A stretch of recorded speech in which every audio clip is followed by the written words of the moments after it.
आऊज़ुबिल्लाहिमिनश्शैतानिर्रजीम बिस्मिल्लाहिर्रहमानिर्रहीम। अस्सलामु अलैकुम एवरीवन। स्टूडेंट्स, आज हमारा 5th लेक्चर है। प्रीवियस लेक्चर में हमने एलिमेंट, कंपाउंड एंड मिक्सचर को डिस्कस किया था। आज हम एलोट्रोपिक फॉर्म्स ऑफ सब्सटेंसेस को डिस्कस करेंगे। Students, it is a very important topic, so let's get started. Elements में exist in more than one structural forms which can exhibit quite different physical and chemical properties। सबसे पहले तो बात करते हैं कि एलोट्रोपिक फॉर्म्स कहते किसको हैं। स्टूडेंट्स, एलोट्रोपिक फॉर्म्स वो हैं कि जैसे एलिमेंट है एक फॉर्म में एग्जिस्ट नहीं करता, एलिमेंट या कंपाउंड है वो डिफरेंट, उसकी मोर देन वन यानी कि एक से ज़्यादा जो उसकी स्ट्रक्चरल फॉर्म्स हैं, यानी कि अलग अलग उसकी शक्ल है, which can exhibit quite different physical and chemical properties, जिसकी केमिकल और फिजिकल प्रॉपर्टीज़ क्या हैं, डिफरेंट है। यानी कि एलिमेंट एक ही है लेकिन उसकी जो स्ट्रक्चरल फॉर्म्स हैं, यानी कि उसकी जो शक्लें हैं वो अलग अलग हैं, और जब शक्लें अलग अलग हैं तो उन शक्लों के काम यानी कि फिजिकल और केमिकल प्रॉपर्टीज़ भी डिफरेंट है। इस तरह की फॉर्म्स को, इस तरह के एलिमेंट्स की जो स्ट्रक्चरल फॉर्म्स होती हैं उनको हम एलोट्रोपिक फॉर्म्स या ये जो फेनोमेना है या ये जो प्रोसेस है इसको हम क्या कहते हैं, एलोट्रोपिक।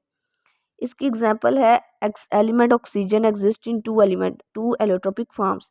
कहता है ऑक्सीजन जो है इनके एक एलिमेंट O2 वो क्या है, उसकी एक से ज़्यादा यानी कि एलोट्रोपिक फॉर्म्स है। कौन कौन सी है, जैसे ऑक्सीजन की O2, डाई ऑक्सीजन गैस और ओजोन ओजोन। ठीक है, अब जो ऑक्सीजन है उसका अलग उसकी प्रॉपर्टीज़ हैं और ओजोन की अलग हैं।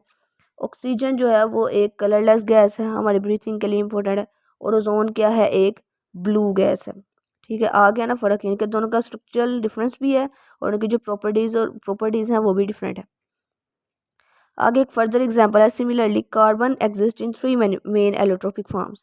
अब कार्बन की क्या है, 3 मेन एलोट्रोपिक फॉर्म्स है। कौन कौन सी है, डायमंड, ग्रेफाइट एंड बकमिंस्टर फुल्लरीन।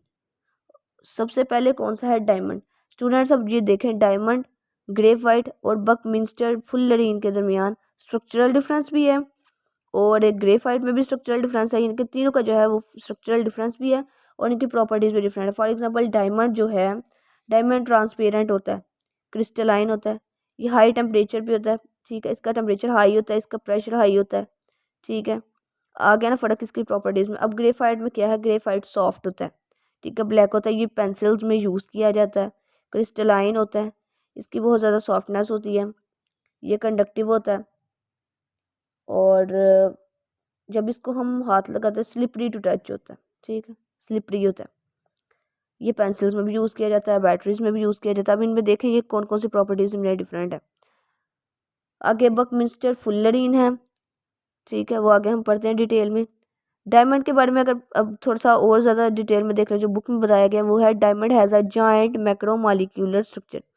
कहता है इसका एक बड़ा सा, यानी कि मैक्रो मीन्स बड़ा सा, मॉलिक्यूलर स्ट्रक्चर है।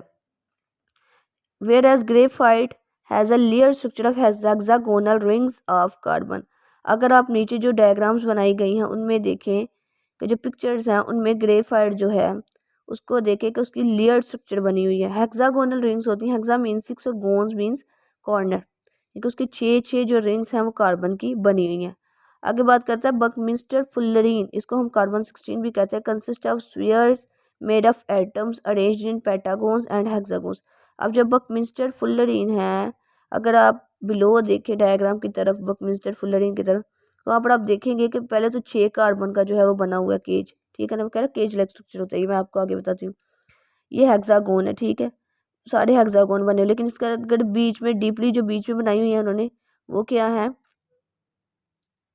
नहीं बाहर जो है, सॉरी बाहर पेंटागोन है और अंदर की तरफ कौन सी बनी हुई है, हेक्सागोन बनी हुई है। ठीक है, ये वो अरेंज जिस तरह हुए हुए हैं।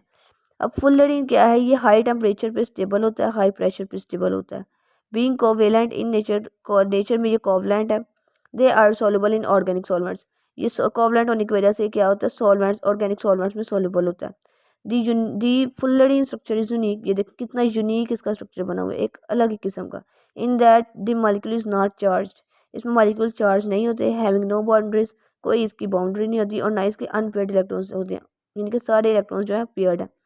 दे have a cage like structure, एक पिंजरे की तरह इसका स्ट्रक्चर बना हुआ है, ये देखें। Fullerene C60 has a low melting point, इसका जो मेल्टिंग पॉइंट है वो लो होता है, सॉफ्ट होता है, ये इलेक्ट्रिसिटी को कंडक्ट नहीं कर सकता। एलिमेंट सल्फर की अगर बात करें, element sulphur also exist in 2 crystalline allotropic forms. जैसे हमने ऊपर बात की, ऑक्सीजन की भी 2 एलोट्रोपिक फॉर्म्स थी, कार्बन की 3 एलोट्रोपिक फॉर्म्स थी। अब आ गई सल्फर की बात, तो सल्फर की 2 क्रिस्टलाइन एलोट्रोपिक फॉर्म्स है। कौन कौन सी हैं? रोम्बिक और monoclinic. The former is more stable than the latter, कहता है जो पहली है ना रोम्बिक, यानी कि फार्मर होता है कि पहली जो है वो ज़्यादा स्टेबल है दैन दी लेटर, जो बाद में आने वाली है। अब जो सल्फर है इसके 2 फॉर्म्स है एलोट्रोपिक फॉर्म्स। रोम्बिक, रोम्बिक को हम अल्फ़ा सल्फर भी कहते हैं, ठीक है। ये आपकी थोड़ी सी और ज़्यादा आपकी इन्फॉर्मेशन के लिए कि रोम्बिक को हम अल्फ़ा सल्फर कहते हैं और मोनोक्लिनिक को हम बीटा सल्फर कहते हैं। रोम्बिक जो होता है वो स्टेबल होता है एट रूम टेम्परेचर पे, और मोनोक्लिनिक जो है वो स्टेबल होता है above 95 degree Celsius. For example जो रोम्बिक का स्ट्रक्चर है, अगर हम उसको 90 डिग्री, यानी कि जो रोम्बिक है वो उसको 90 डिग्री, अबव 90 डिग्री तक टेम्परेचर दें, तो वो किस में चेंज हो जाता है? मोनोक्लिनिक में। ये इसका ट्रांजिशन टेम्परेचर होता है जो कि एक फेज से दूसरी फेज में लेकर जाता है। सो स्टूडेंट्स, अगर हम बात करें एलोट्रोपिक फॉर्म्स की मोर, तो उसमें आ जाता है जैसे फास्फोरस है, जैसे फास्फोरस की भी 2 स्ट्रक्चरल फॉर्म्स है, वाइट फास्फोरस है, रेड फास्फोरस है, ठीक है। जैसे टिन है, एक वाइट टिन है और एक ग्रे टिन है। वाइट टिन को हम बीटा टिन भी कहते हैं, ग्रे टिन को हम अल्फा टिन भी कहते हैं, कि इसकी डिफरेंट डिफरेंट जो है ना एलोट्रोपिक फॉर्म्स है, और उनके देखिए आगे से कैसी बात है, उनकी प्रॉपर्टीज़ भी अलग अलग हैं, ठीक है। और ये था बस आज का हमारा लेक्चर, और इसमें जो है स्टूडेंट्स कुछ शॉर्ट क्वेश्चंस है और कुछ इसमें लॉन्ग बने हैं। For example, define allotropic, give its example, right a detailed note on allotropic forms of substances. या सिर्फ कार्बन की एलोट्रोपिक फॉर्म्स के बारे में पूछ सकता है, या सिर्फ डायमंड के बारे में पूछ सकता है, या सिर्फ ग्रेफाइट के बारे में पूछ सकता है।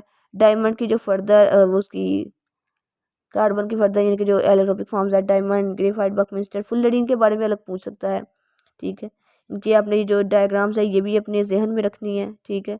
थोड़ा थोड़ा फुलरीन क्या है, ग्रेफाइट क्या है, डायमंड क्या है, सब कुछ थोड़ा थोड़ा जो है आपने अपने जहन में रखना है। Okay students, I hope so कि आप सबको लेक्चर की अच्छी समझ आई होगी। अगर किसी चीज़ की ना समझ आए तो प्लीज़ मुझसे कमेंट में पूछें। ओके, अल्लाह हाफिज़।